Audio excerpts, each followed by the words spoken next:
Center. My name is Jahan and I'm here for Last Week in America. In America, the last week, we've pretty much had the two biggest issues are the coronavirus, COVID-19, and the Democratic elections, Democratic primary elections. So in coronavirus, in America, just like in many other places, we're learning how to social distance. Bars and restaurants have closed, museums are closing, schools and universities have closed. So a lot of people are at home during the day, and they're not usually at home during the day, and they're reworking their schedules. But like everywhere else, we're learning how to deal with that new reality, and it's going okay. There's been a lot of situations where people have helped others, where you see neighborhoods banding together to go to the grocery store for an elderly person or someone who can't get out of their house. In other situations, you have people who are playing music outside of nursing homes because, like in Russia and America now, nursing homes can't receive visitors, so where you have elderly populations living, they're not allowing outside guests. So people are going there and playing music outside so they can hear it, and visiting their grandparents and visiting their relatives by standing outside the window and showing them pictures. And speaking of pictures, in some American towns, children and adults are decorating their windows and decorating things, putting up things in the window, so you can drive through a neighborhood or walk by and see people have decorated their homes almost like in Christmas. So you can see that everyone's trying to stay very positive during the coronavirus. Also, during the last week in the U.S., we've had our Democratic primaries.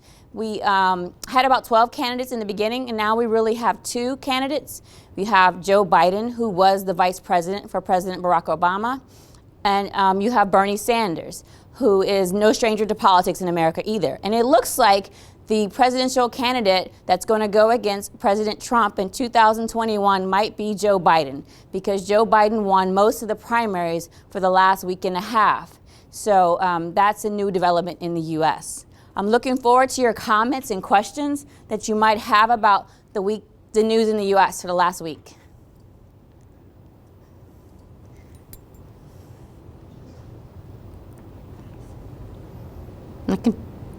Some of the museums that have closed in New York are broadcasting their galleries online. Some of the Broadway plays are performing to empty audiences, and you can go online and watch them. I think if you look online, you can find that a lot of our resources in America are available to you on the internet. Just like with the American Center, we have a lot going on online.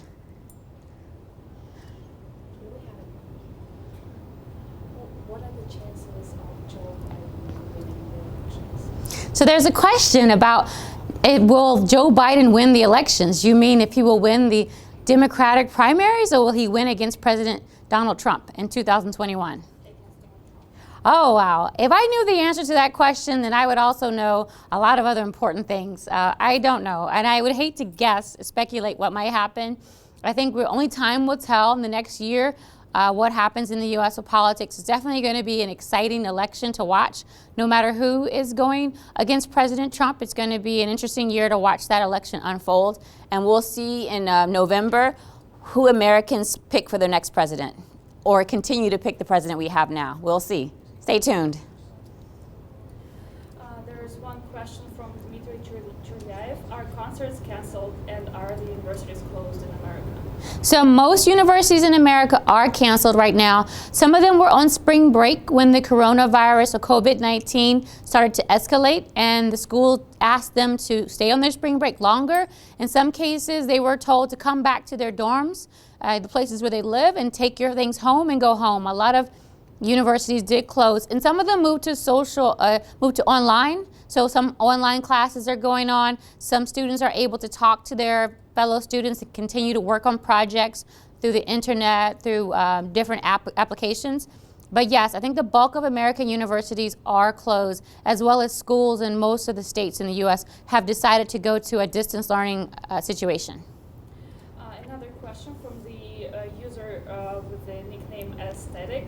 Does the coronavirus pandemic affect the presidential race in any way? Well, it has affected the primaries because in the U.S., as we run up to the next election in 2021, we're picking a candidate for the Democratic ticket. And some of the primaries have had to cancel or close the primary because they don't have enough workers to work, or because it's just not safe for people to gather at polls. In other situations, they found creative ways to get around having large people in rooms. In some areas, you can space out your voting. So it has affected the run-up in the primaries. I don't know if it will affect the actual election between President Trump and whoever wins the Democratic ticket. I hope not, because I'll be in 2021. But as of right now, it has delayed some of the primaries. So yes, there's been an effect.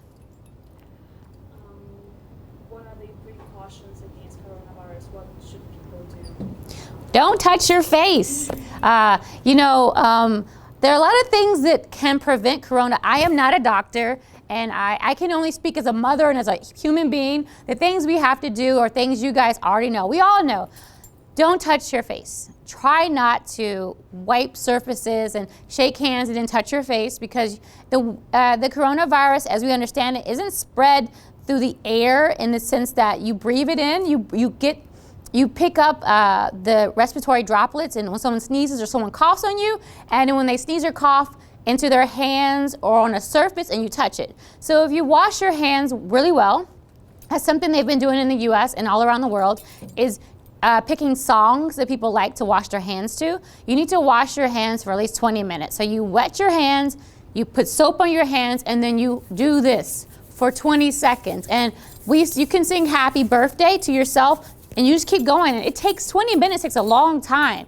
So something I tell my kids is they wash their hands, they put the hands in the water, and then they just keep them there, and then they take them out and they're done. No, you have to wet your hands.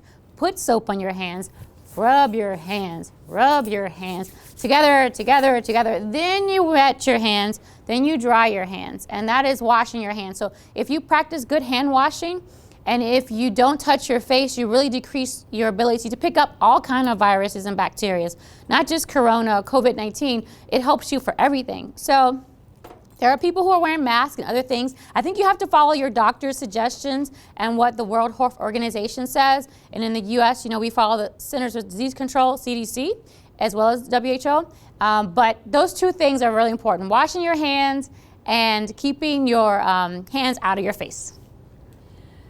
Question from Daria Goretskaya: how did COVID-19 affect the job market? So as I understand it, I'm not an economist, but as I understand it, it's been a negative effect. I mean, there are a lot of industries that are probably able to benefit in some ways. Benefit's a tough word to say with a pandemic. But if you're, industry that makes masks or sanitizers or toilet paper, because in America people are buying a lot of toilet paper, if you work in those industries, you are probably doing a lot better. But there are other industries that really require you to sit in a room with lots of people, like the movie industry. So they're being creative. There's a lot more online demand, online downloading of movies, while people can't go to movie theaters. There have been a lot of people who restaurants are closed, but they're working out partnerships with taxis and with deliverers to deliver food to people. So there are ways to get around it, but in any situation where you have a disruption in the market, it's going to affect business. So I think only time will tell how much the COVID-19 outbreak has affected our industry, but I think overall it's going to have a negative effect, but we'll survive it and we'll become stronger, and we'll all wash our hands better in the end. Question from the user Marines. San Francisco announces 3-week lockdown and has legally banned people from leaving their homes. So do you think it's going to happen with all major cities? It's hard to say. I mean, I think I'd have to be a statistician or a health worker or someone in policy to really answer that question officially. I think that in certain areas it makes sense to do a lockdown, and people are asking people to do that. But I don't know if it would happen everywhere. I think that a lot of the policies are showing that if you reduce close contact, you reduce the ability to spread the disease. So in a lot of situations, reducing contact means people should stay in their houses. I don't know if that would happen in every single city in America and every single location around the world, but for right now, it's happening in some places. What state are you from, and what is the coronavirus situation over there? Oh, that's a great question. So I'm from Virginia. It's easy to answer. I'm from Virginia, and I do know that in Virginia, a lot of the schools are closed, and they're doing distance learning. I am not aware of a major outbreak in Virginia. I think people are watching and waiting and trying to practice good social distancing. Virginia is on the east coast of America. It's kind of between the north and the south. It's a key area for international travel and for people, lots of different people who travel around the U.S. sometimes go through Virginia. So, you know, I'm not entirely sure what the situation is, but it's not dire that I know of. And my mom is there. She's gardening and she's fine, and she's got plenty of food and resources. And all my family that are there are, you know, their kids are still able to play outside, and school is canceled, but you know, their parents are managing how to do social distancing, how to do distance learning, and people are okay. And I just want to say, not to make it trivial, but a lot of my friends and family that have dogs, their dogs are super excited now because everyone's forced to stay in the house. So this is one of those situations where if you're a dog, you're really kind of, you're alone during the day when people go to work and school, and now all of a sudden there's somebody there with you all day long. So that's the only probably happy part of the family right now. So what is the reaction of Americans to the closures of institutions and all big social events? Do they welcome these measures, or are they upset? I think that there are definitely people who, when things are closed and there's change, they don't like it. I mean, a lot of people don't like change, and there are a lot of people who, you know, question why things are happening. But, you know, science, doctors, people have shown us that if we reduce our contact, if we have social distancing, that we reduce the spread of the disease. So I think overall people understand these precautions have to be made. And I know in some situations, a lot of professional athletes who are well endowed, who have money and resources, are sharing their resources with people who, when the sporting games are canceled, the people who maintain the grounds or who work the concession stands, they don't have a job. So I know in some situations, the athletes are actually giving their money to these people who are losing their jobs in this time. Another question, are there any predictions on when the pandemic is expected to die down? No, I haven't heard any official predictions. You know, there's no U.S. government prediction. There's nothing I can say. You hear about curves and different things. If people practice social distancing, I've heard people say the curve will come up and down. So, yeah, I can't officially answer that question. I have no real knowledge beyond what everyone else has. Hopefully soon. I read that today one web dedicated a satellite launch to the first spacewalker, a Russian cosmonaut, Alexei Leonov. Is this a big news story in the U.S.? Do you personally follow the news of space exploration? I do follow this news of space exploration. Maybe not every day, but I definitely listen up for that. I think it's exciting, and this, you know, anniversary year of the Apollo-Soyuz famous handshake is something that the embassy is very focused on. I don't know if that item made it into the U.S. news last week. I mean, people are very, very, very much concerned about the coronavirus and COVID-19. It probably made it into very specific, you know, science-focused news, and I'm sure there are people who've heard about it in the U.S.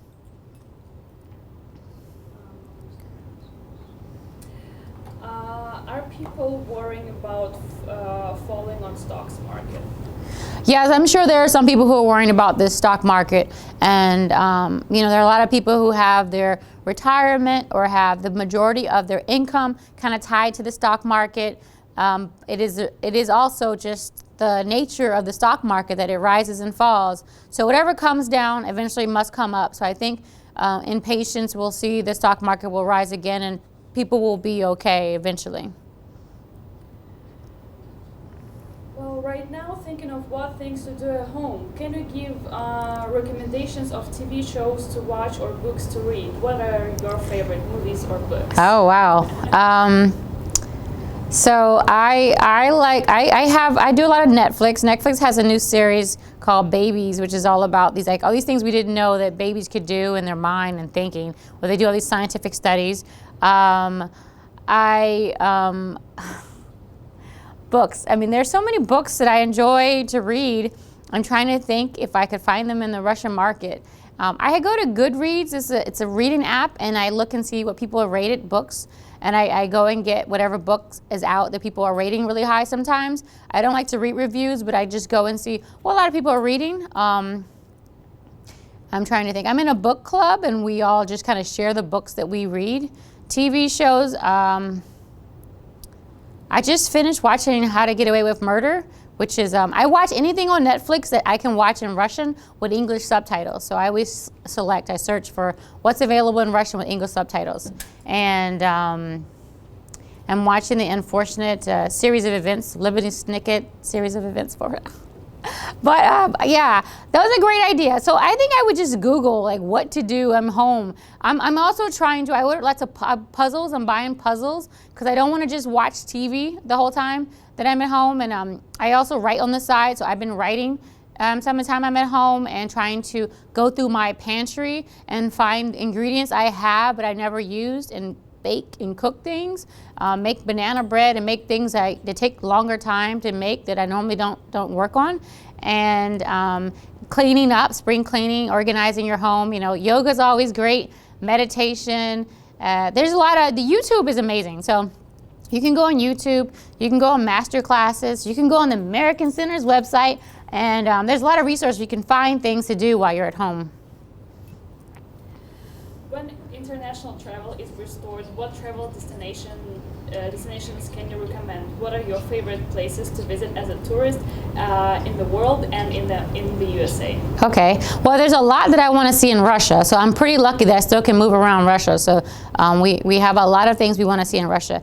Outside of Russia, I have family in Spain, and we wanted to meet in Portugal, and that trip was postponed.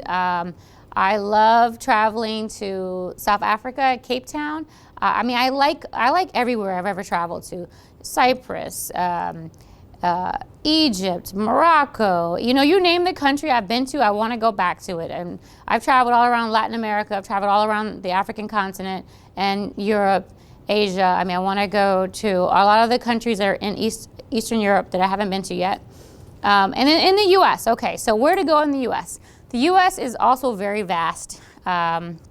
I think a lot of people go to New York and California, which are really great states, but I would say also look at some of the states you don't normally go to, like Georgia, South Carolina. I'm from Virginia. Virginia is great. I mean, there's hiking, there are beaches, there are museums, there's everything you could want in that state. My husband's from Maine, and Maine is a great state to go in America.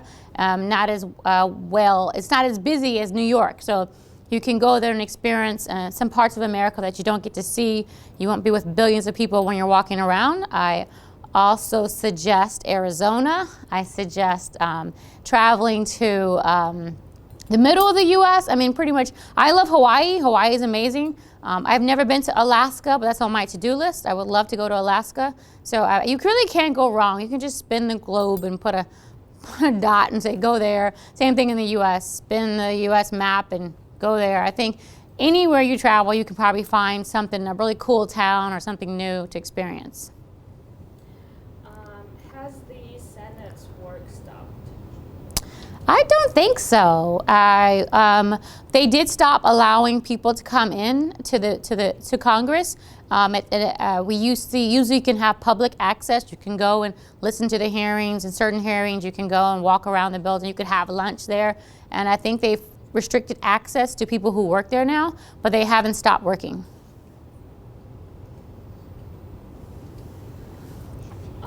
March is Women's History Month, as you probably know. Yes. So what women do you admire, and your kids also? That was the last question. Okay, the last question is about Women's History Month and what women I admire and what that I can talk about. So, I mean, I think everybody admires their mom, but I admire my mom. I think, you know, my mom, for multiple reasons, but I'll just say this. When she was in high school, and she was in high school in America, when she was 16, we integrated high schools. So before that date, high schools were separated between the color of your skin. So black students and white students went to separate schools. And then her last year of school, they got rid of that, you know, kind of horrible. She went to like her guidance counselor.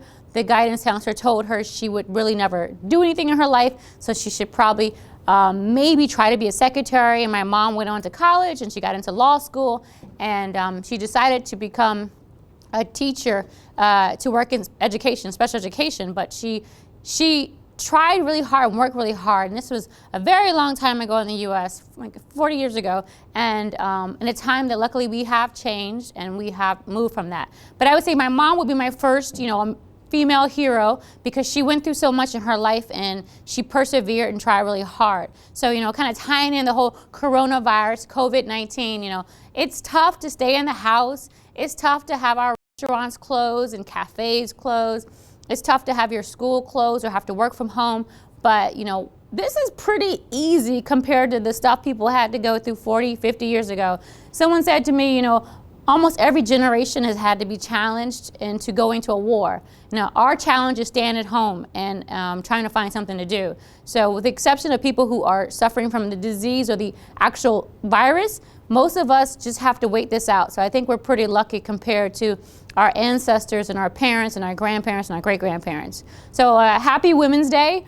There are lots of women I would talk about, but I would be here all night long if I talked about all of them.